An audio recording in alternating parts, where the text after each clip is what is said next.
Welcome to another edition of Around the Republic podcast. I'm your host, Brian Nichols, and I'm joined by the Editor-in-Chief of the Libertarian Republic, the one, the only, Kody Fairfield. Cody, how you doing today?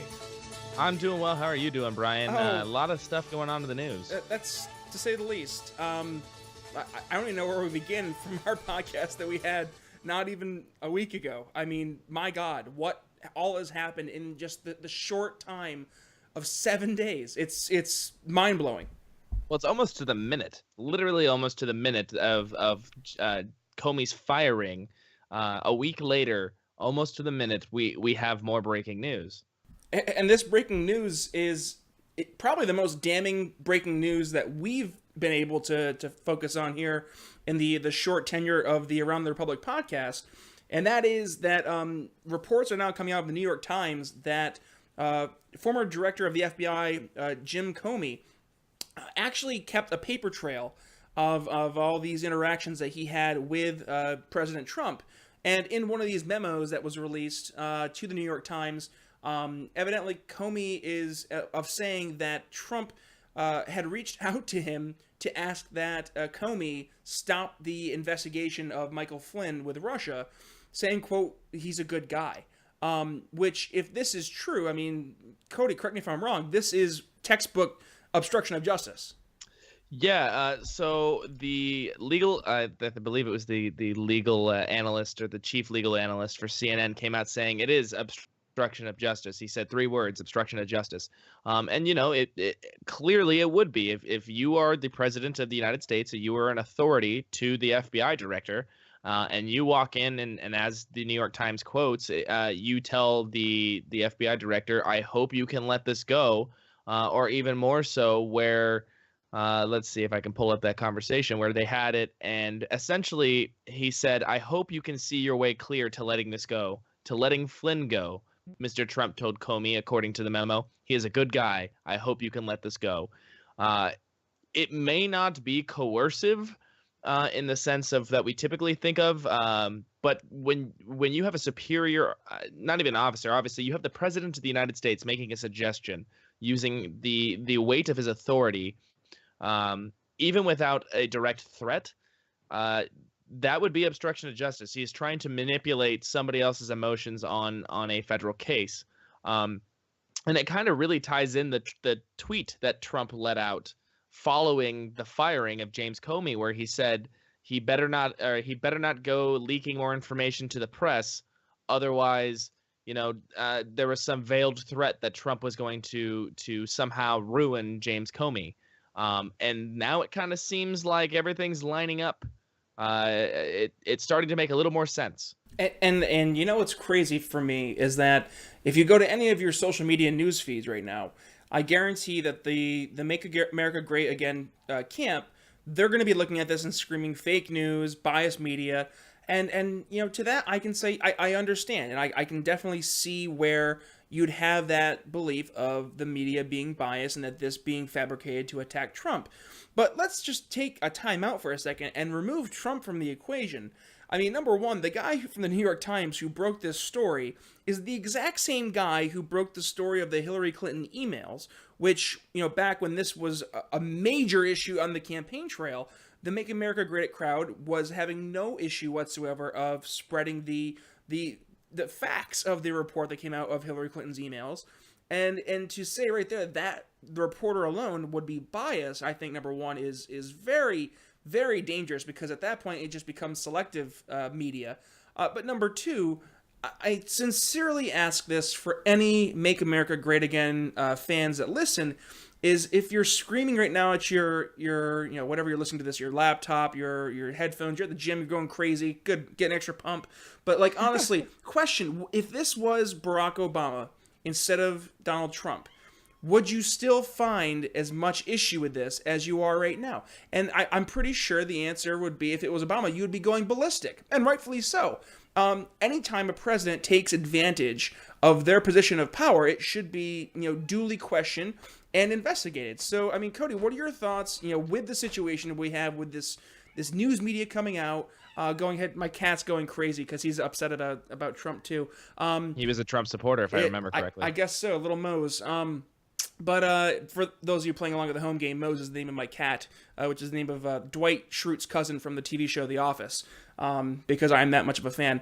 Regardless, no, but, Kody, what are your thoughts on looking at how right now there's these two sides, essentially, looking at this story?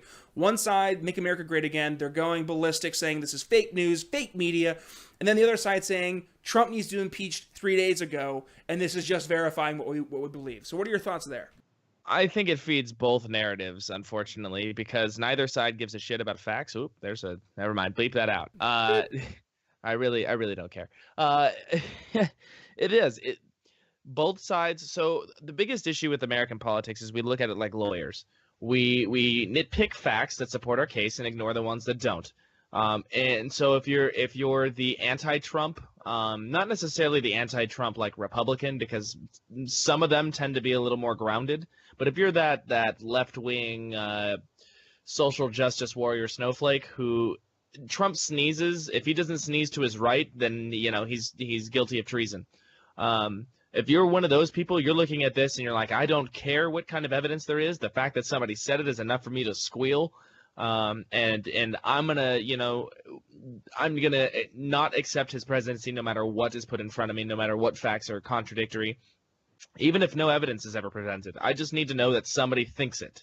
And if somebody thinks it, then I'm going to jump on board. And that's kind of what you get from the left side. From the right side, anything that criticizes Trump, and we feel this often at the Libertarian Republic, everything that criticizes Trump is fake news. It doesn't matter who reported it. It doesn't matter the tangible or substantive fact that is used to present the information. It's fake news. Why? Simply because it contradicts what they feel, not even what is fact. So both sides, both narratives have been painted to be correct here. The problem is, and the most of us who have that common sense that ask, we want to make sure that the I's are dotted and the T's are checked. We want to see the memo. There's nothing to be had here except for a little bit of excitement, and not even excitement because it's impeached Trump, or excitement because it's not impeached Trump. I'm not talking about being excited for the impeachment of a president. I don't think anybody should ever be excited for that. But excitement in the sense that news is unfolding. We need to see the memo, and we've seen Jason Chaffetz, the chairman of the Oversight Committee, take to Twitter to say that he is ready with his pen to subpoena the memo from James Comey in order to prove that this happened or did not happen. And breaking news, Justin Amash just tweeted too, the allegations reportedly contained in the memo are incredibly serious. Mr. Comey also needs to testify in open session ASAP, and that is Justin Amash doing a quote tweet of Jason Chaffetz. So it's blowing up literally before our eyes as we're here on air. Yeah, no, actually, as you were reading that, Trey Gowdy came out to say that he wants to see the memo. We're seeing Republicans line up, which is what they should have been doing a long time ago, because the way you squash something is you put it out in the light. If there's nothing to be had there, the light's going to reveal that. If there is something to be had there, the light's going to reveal that. The more that we bury things and hide from the public, the more that you criticize journalists, whether they're wrong or right, in the sense that you want them prosecuted, which we've seen people in the Trump administration and Trump say himself, as well as another senator coming out today saying that the leakers should be punished and thrown in jail. The more that we see this kind of stuff, the more easily things slip by the wayside. The more that the American populace is told that they don't have to pay attention to anything because it makes the White House the arbiter of truth. So unfortunately, what that leads to is that people don't care about facts anymore. They care about how they feel. They care about, does this meet my line of thinking, regardless of what the facts are? And like I said, the easiest way to do this is exactly what Chaffetz said. What the Republicans are starting to do finally is to say, show me evidence. If you were going to make this allegation, show me the evidence. I will subpoena the evidence. I will demand that you show it to me, which is what should have been done when it was the story that broke earlier in the week from the Washington Post about Trump leaking information or classified information to Russia, which is a whole nother gamut of just PR options at the very least. But the whole thing, we were talking about this earlier before we went on air. It's just exhausting. Like I can't remember a time in history where news broke every 8 minutes out of the White House. Like you'd have stories breaking here and there, but you're talking stories related to Trump, and yeah, some of them are complete cockamamie, but you have to figure you're throwing 100 things up in the air. Something is going to stick eventually. Something of that is going to be true. And unfortunately for Trump, if this one is true, we may be seeing Vice President Pence lose not the surname, his his official title from prefix, vice president, to his prefix president. is going to fall off, and he's going to be President Pence. And it's funny, and I guess it's not funny. I mean, we were talking about this earlier. Is that actually might be a better scenario for right-wing Republicans, conservatives, in terms of actually wanting to see things get done. And I floated this theory to you off air, is that I genuinely think that there are people in Congress, be they representatives in the House or in the Senate, who are holding off on supporting various forms and pieces of legislation, currently as they are with a President Trump, because they just don't want their names associated with any legislation that would then be signed by a President Trump. And I think having a veteran politician and elected official in the White House as commander-in-chief in a President Pence would actually incentivize those individuals in Congress that are Republicans, or at the very least Republican-leaning, to maybe say, okay, let's get some stuff done now, because we don't have to worry about the Russia issue. We don't have to worry about our names in the history books going forward if we were ones that enabled a President Trump who was doing XYZ behind the scenes. And I genuinely believe that if it comes down to the point where President Trump is either impeached, number one, or number two, does ultimately resign, that a President Pence would actually be better for a right-wing agenda. But conversely, it would actually be more damning to those on the left who are so hell-bent on removing Trump from office when it comes to looking at the actual agenda that the right would want to promote. I mean, currently we are in a situation where those on the right are pretty much in a situation of being in neutral, where they're just letting whatever is happening, versus really taking advantage of the fact that they have a majority not only in the House but in the Senate along with the presidency, and they're just saying, okay, that's well and good. We can't repeal and replace Obamacare, even though we tried to do it 30 times back from 2010 onward. We're not going to go ahead and look at tax reform right now. It's like, what are you waiting for? And I genuinely believe that they're waiting for something to happen, for something to drop that will leave, to having Trump either resign or be impeached, and then move forward from there. Yeah, well, I mean, you've seen Ann Coulter, who was like Trump's giant cheerleader. I mean, she even went so far as to say she worships Trump, kind of starting to jump off the train, going, "This humble isn't brag what." From for yours truly, my article I wrote back in October. Yeah, and we're seeing those people start to jump off the train. What is interesting is Dave Weigel, who is a writer for Washington Post, just said no president has resigned or been impeached while his party controlled Congress. So the whole incident is ongoing. It's moving. It's alive. And the thing that's amazing about Twitter is that we can watch things happen, in real time, which is both scary and exciting. But going back to the incidents with Trump, now we're starting to see the right try to defend this as if the Hillary crap is popping up again. And don't get me wrong, I was just as frustrated, and I'm still frustrated with the fact that Hillary Clinton got away with what she has. But at the same time, she doesn't affect nearly what she used to anymore. She can't, because she didn't win office. She's out. But she just launched her brand new super PAC, Onward Together, which is a sign of unity and strength, Kody. You're missing out. Yeah, I know. No kidding. Shoot. What would I ever do? But we have to stop this, and we were talking about this too, this false equivalency, in the sense that just because one committed a crime, or one potentially committed a crime, and another one potentially committed a crime, makes it okay. The reason we keep getting crap is because we accept crap. So the longer that you guys, there I go, blaming people, the longer that the American populace continues to brush aside invalidities in their own people. The longer that we're going to deal with, corruption, lies, deceit, the opposite of what we expect. And in fact, I know that the Libertarian Republic and our sister publication, Liberty Viral, have come under fire for something similar, in that we clean house in our own party. When the LP decides to stick their tongue out and say something stupid, we call them on it, because you have to clean your own house first. Was that a subtle jab at Gary Johnson? Stick your tongue out? That was a subtle jab at Gary Johnson. The whole comment was a very, very hard jab at Arvin Vohra, the vice chair of the LP National. That's a whole other can of worms there. Exactly. It's a whole nother issue. Basically, long story short, the LP National needs a PR team who knows how to run a PR team.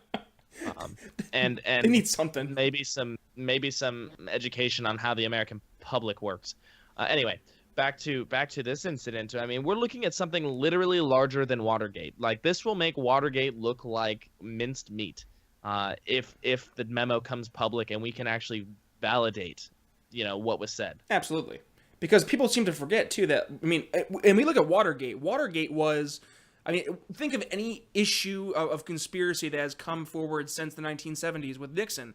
They always attach a gate after it, whether it's Bridgegate with Chris Christie or Deflategate with Tom freaking Brady in the NFL. I mean, the idea of the Watergate, that was the big breaking news for any journalist. That was like their wet dream, that you wanted to have your Watergate moment. And looking at what Watergate was, I mean, literally, it was just Nixon lying and recording people secretly behind closed doors about him wanting Republicans to break into the DNC headquarters, which was in the Watergate Hotel, and stealing information and tactics and such. That was the main issue there. This is so far beyond. I mean, this is Donald Trump telling the director of the FBI not to investigate at that time, a current member of his council, his National Security Council, and the director of the NSA, or no, I'm sorry, National Security Council, my apologies, in Michael Flynn, who might have connections to another foreign entity that, let's be honest, up until 2016, Republicans were looking at Russia to be not so friendly with us, and then the whole issue of them possibly meddling with the elections, what have you, what truth there lies within, it doesn't matter, because honestly, it comes down to the reality that Trump may have gone out of his way to ask a sitting director of the FBI not to investigate something based on Trump utilizing his power to make sure that he was able to protect those and ultimately probably protect himself. Right. And, the biggest thing coming out of this is normally you see the Republicans jump right on television and they're ready to defend the president. Fox News, the conservative network on television, could not find a single Republican to come on and discuss Trump. They not even just defend him. The Washington Examiner just put a piece up right now that says Republicans refuse to appear on Fox News to discuss Trump. We saw it somewhere else down the Twitter line. John Cooper, who is the chairman of the Democratic Coalition, just tweeted out that White House sources say Trump is cursing up a storm, ranting and raving, yelling at staffers, and using the F word. He's losing tonight. It looks like it's all falling apart, and falling apart really quickly. I can't, without putting in political bias, I cannot remember a time in my short history, my short life, where I've seen so much news break so quickly and so damningly. Even looking at the Clinton email scandal, where we had the information, but it was harder. It was a harder connection. If this memo is real, again, I will repeat what I just said moments ago. This is bigger than Watergate. I mean, yep, that pretty much sums it up right there. Because, I mean, one thing that I think this is funny too. I'm sorry, I was scrolling at Twitter because, like you said, this is breaking before our eyes. Jesse Waters from Fox News is on. He's actually on defending Trump just now, saying, if you're a disloyal person, you sing to the Washington Post. If you're a loyal person, you take it to your superior. To which T. Becca Adams of the Washington Examiner said, yeah, because that system worked out well enough for Fox News, which subtle jab at Bill O'Reilly and them. But, I mean, look, honestly, going forward, I'm not sure what the timeline will be. I mean, I could see this progressing as quickly as, a week to 2 weeks. I mean, think about what we just have watched happen in the past 7 days. I mean, literally to like the hour. A week ago today, we were talking about the FBI director being fired, and now we're talking about. I mean, we had to ignore almost the entire conversation from the Washington Post that was published about Trump divulging secrets to Russian officials with regards to things that our allies were doing, which has come out to be something that actually impacts one of our closest allies, being Israel, and potentially putting Israeli special forces in danger.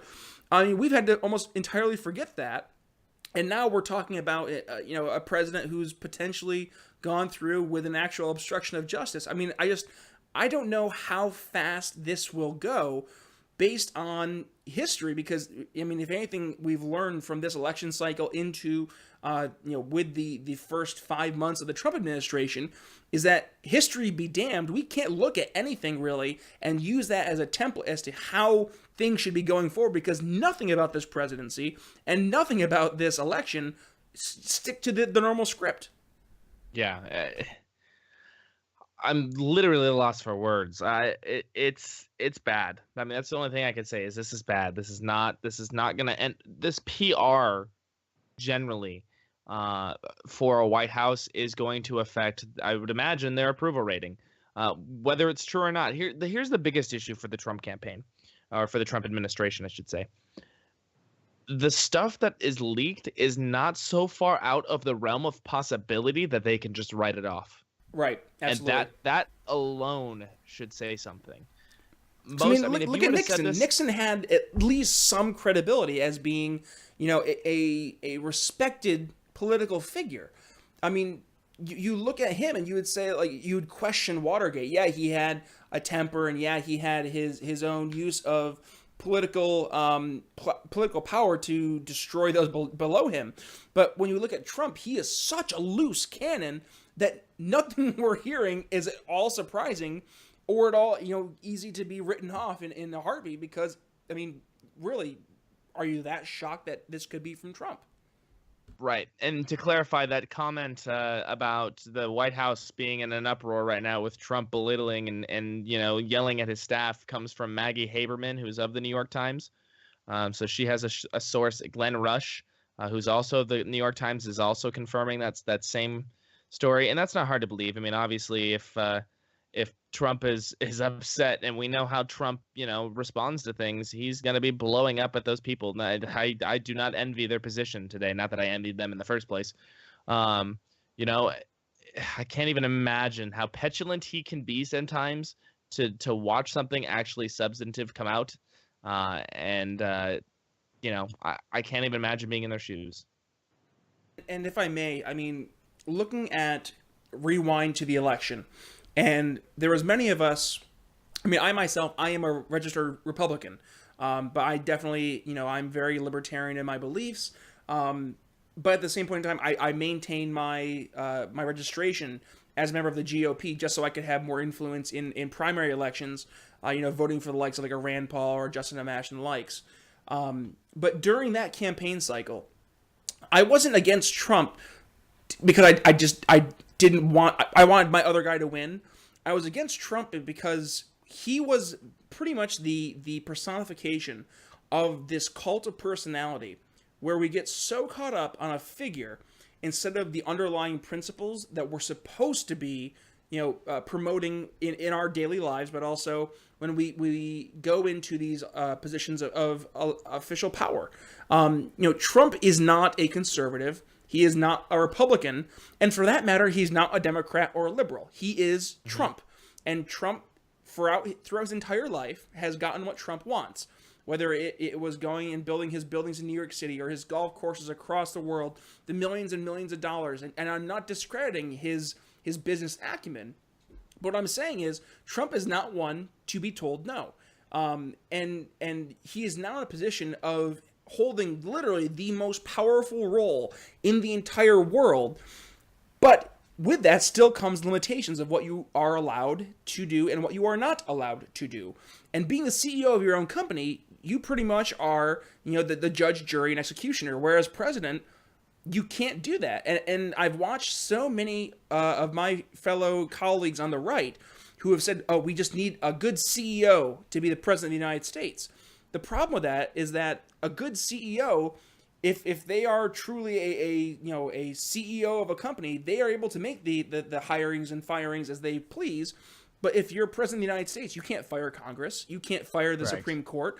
You have to work with people that you are going to disagree with. And likewise, you're going to have to temper your behavior as the president, because when it comes down to it, you are not a king. You are not a dictator. You have these three co-equal branches of government. And, watching those on the right who are basically saying to Congress, like, get in line, learn your place. It's like, do you really know what you're saying? Because if this was the inverse, if it was a Hillary Clinton who had won, and if the Democrats were saying, ha, learn your place, we elected Hillary Clinton, even though you're Republican, you need to vote with Hillary. I mean, does that really make sense? And the answer is an obvious no. The issue is that we've gotten so partisan, we've gotten so split on these political spectrums of right wing, left wing, that the common sense that lies somewhere in the middle is so easily forgotten. And in this kind of a situation, it's not only just forgotten, it's pushed away. It's almost eliminated entirely, because that common sense will bring reason, and reason will bring results. And right now we're getting neither of reason nor results. We're just getting this massive, pardon my language, but a massive clusterfuck of just this nonsense that's happening. And right now it's reaching its culmination of this past week.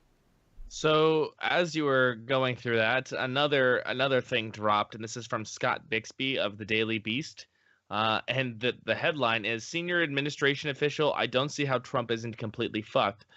And that he spelled "fucked" out in his tweet, which is also kind of funny. Now, take it for granted, this is the Daily Beast, who is very, very left-wing. But they're basically talking about an active FBI agent who said the obstruction of justice articles of impeachment counts are stacking up, it seems. Big gamble. You've got to kill him metaphorically. You can't just wound him. Speaking about Trump. I feel like one senior Trump administration official said, I feel like running down the hallway with a fire extinguisher. This is almost having a numbing effect. Every time I feel like we're getting a handle on the latest Russian fiasco, a new one pops out, said a White House staffer. Let's see. I guess I was wrong about the timing. We can't even wrap up one Russia fiasco before on to the next one. And this is kind of, really what it comes down to for Trump, for anybody who considers themselves an intelligent voter. We need to look at things rationally first. Let's sit it down and say, okay, if you're going to make a claim, let's see if there's facts. If there's facts, great. If there's not, then we, push it away, and you discredit the people who continue to bring information without any substantial facts. Like the BuzzFeed dossier that came out there in January about Trump pissing on people in Russia. Yeah. Correct. But you should always give a side of doubt, or not a side of doubt. You should always give an air to the journalists who are out there looking for information. You push people in one direction or the other when you write them off, or you blindly follow. I'm sorry. So you need to hold everybody to the same standard. And in fact, I would even go as far to say you need to hold your own side to a more staunch standard than you hold the opposite side. You should always be looking for, your side to have the utmost integrity, because if you have no integrity, there's no way in hell you can demand it from anybody else. And speaking of integrity, a little more breaking news. Fox News' host, Kimberly Guilfoyle? Kimberly Guilfoyle. Yeah, her. Has confirmed reports that she is in talks with the White House to replace Sean Spicer as press secretary, because why not? Why would anybody want that job? Why would that's the other part. Like, looking at poor Sean Spicer and what the hell was going on with the random round table they've put up there? I mean, they threw up Sean Spicer, they threw up the deputy press secretary, and then they threw up H.R. McMaster. I don't know what's going on, but the last job I would want in the White House right now is press secretary. The last thing I want to do is try to convey whatever the hell is going through Donald Trump's head into some kind of formed message. And of course, now you have Alex Jones saying, if Trump is insane, we need more of it. Well, that's one insane man to another one. Maybe we should just both get them a can of chili and let them go forget about the last couple months. Take some fluoride, they'll be good to go. Oh God, Some super male vitality. They'll be fantastic. It'll be great. It'll be huge. But yeah, the times are so bad right now. People are they're so tired and exhausted that they're latching onto anything, and I think that's becoming a large problem. Amen. Well, with that, we are getting to the end of our show here. To wrap things up, if you're interested into what you are hearing here on the Around the Republic podcast, be sure and go and follow us on Twitter. You can find me at bnicholsliberty, and then you can find Kody at K0D_4. And of course, you can always find us at the Libertarian Republic on Facebook and on Twitter. And you can always go ahead and subscribe to our podcast. You'll be you'll be aware of when we ever post our podcast. But it looks like we're gonna do this once a week. Seems like it's a pretty good time frame for us. In terms of, not this past week, obviously, because we had like 9,000 different things happen in the span of 7 days. But regardless, Kody, final thoughts for this episode as we look into God knows what will happen over the next 7 days. I will follow with a little bit of humor just because I think it's important. And this goes out to Rosie O'Donnell, who is probably the most politically illiterate person on the planet. She hosted a show talking about current events on The View. Right. She's so sad. She is probably the most irrelevant person politically, and this just proves it. So she sent out a tweet saying, when Trump goes, so does Session, and Gorsuch gets removed, Garland is sworn in, every EO invalidated, we take the country back, #America. Rosie, you have no idea what you're talking about because that's not at all how it works. Sessions may go, but that's because he's hired at the behest of the president. Gorsuch was nominated and approved by the Senate, so in order to have him removed, you would have to have an impeachment ceremony, which you'd have to charge him with something for impeachment. And Garland won't be sworn in because if you think the Republicans are going to cave in after a giant defeat like that, you're an idiot. So I think we can all agree, both the left and the right, that Rosie O'Donnell's an idiot, and we'll end it right there. Amen. Which is also why I subtweeted her saying, so I guess you failed civics back in the day, because that's pretty much basic political science / civics 101. No, absolutely true. She is an idiot. Which to that I agree with Donald Trump on. Exactly. There's very few things that I agree with on Trump. Full circle. Yeah, Rosie O'Donnell, that's one of them. But absolutely a fantastic chat with you once again, Kody.